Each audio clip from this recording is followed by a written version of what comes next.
Hello friends, Shri Swami Samarth. आजचा तुमचा दिवस अगदी आनंदाचा जावो ही स्वामींच्या चरणी प्रार्थना करते आणि व्हिडिओला सुरुवात करते। तर आजच्या व्हिडिओमध्ये आपण पाहणार आहोत की सूर्याला जल आपल्याला कसे अर्पण करायचे आहे।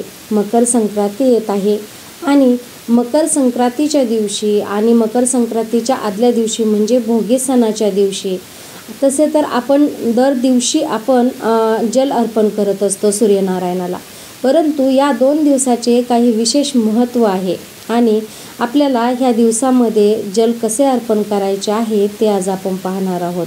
तर सूर्यदेवाला जल अर्पण करणे ही एक जुनी प्रथा आहे आणि आदर आणि कृतज्ञता अर्पण करण्याचा एक मार्ग आहे।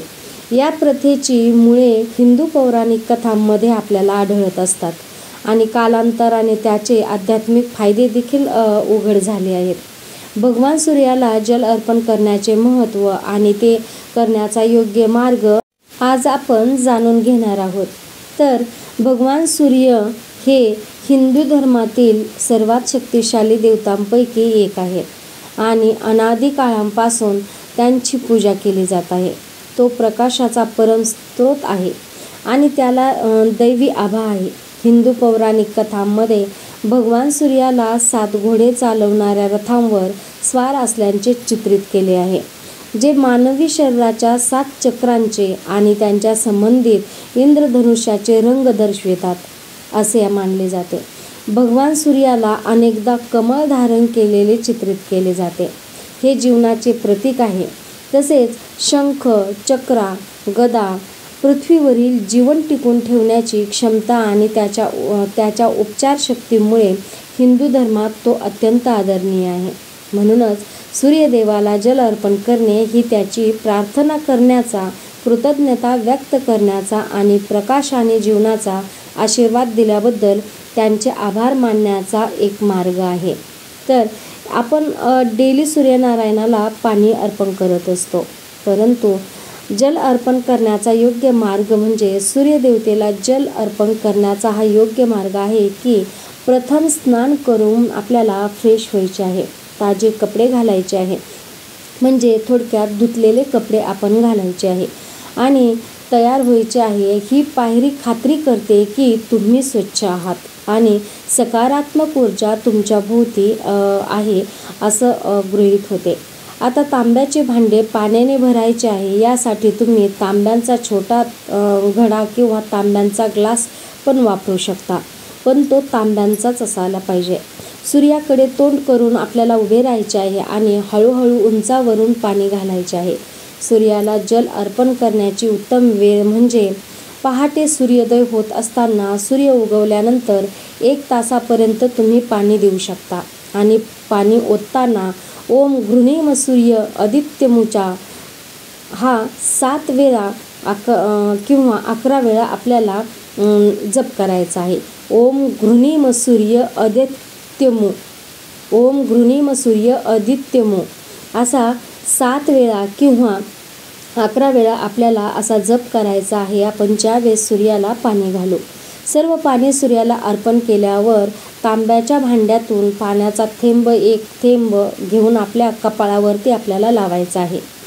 या अनुष्ठानानंतर आपण चंदन किंवा टीका देखील कपाळाला लावू शकतो। तर आता आपण पाहूया की जो आपण जल भरून लोटा घेतला होता किंवा ग्लास घेतला होता, तर त्या ग्लासामध्ये किंवा त्या लोट्यामध्ये आपल्याला राशीनुसार काय त्या पाण्यामध्ये त्या जलामध्ये मिश्रित करायचं आहे। तर सर्वप्रथम म्हणजे मेष राशी, मेष राशीला पाण्यामध्ये पिवळे फूल, हळद आणि तीळ मिसळून अर्धे द्यायचे आहे। तीळ गुळाचे देखील आपल्याला दान करायचे आहे। तर या पद्धतीने मेष राशीने पाणी जलाचं अर्ध द्यायचं आहे सूर्यनारायणाला।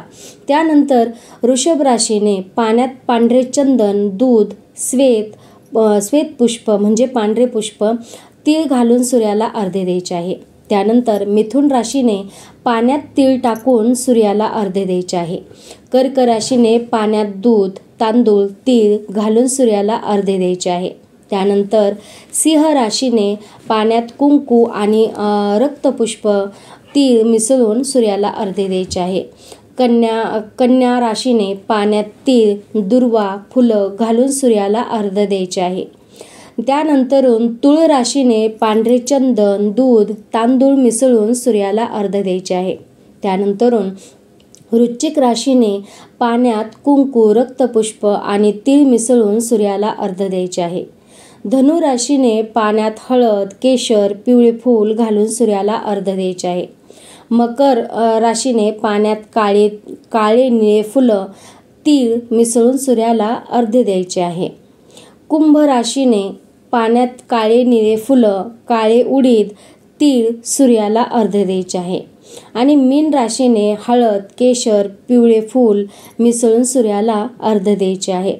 तर या पद्धतीने आपल्याला राशीप्रमाणे पाण्यामध्ये वेगवेगळे फुलं व वेगवेगळ्या वस्तू आपल्याला मिक्स करून सूर्याला अर्घ्य द्यायचे आहे. तर हे संक्रांतीच्या दिवशी आणि संक्रांतीच्या आदल्या दिवशी भोगी सणाच्या दिवशी, तर या 2 दिवसांमध्ये याप्रमाणे आपल्याला सूर्यनारायणाला अर्घ्य द्यायचे आहे. आणि शेवटी परमेश्वराला कृतज्ञता अर्पण करायची आहे किंवा पुढील दिवसांसाठी त्यांचे आपल्याला आभार मानायचे आहे. सूर्यदेवाला जल अर्पण केल्याने काही आध्यात्मिक लाभही होतात.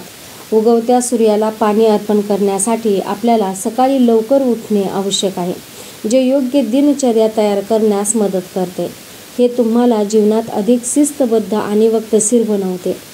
सूर्याच्या सुरुवातीच्या किरणांचा व्यायाम केल्याने जीवनात यश आणि समृद्धी येते असे म्हटले जाते. एकदा विधी पूर्ण झाल्यावर आपल्याला अधिक उत्साही आणि ताजेतवाने वाटेल, जे तुमच्या शरीराला पुरेशी ऊर्जा देईल आणि दिवसभर अगदी आनंदाने तो दिवस आपला चालला जातो. तर आजचा व्हिडिओ तुम्हाला कसा वाटला जरूर कळवा. आजचा व्हिडिओ जर तुम्हाला आवडला असेल तर व्हिडिओला लाईक, शेअर जरूर करा. चॅनलला सबस्क्राईब करा. भेटूया अशाच नवीन एका माहितीसोबत पुढच्या व्हिडिओमध्ये. तोपर्यंत श्री स्वामी समर्थ.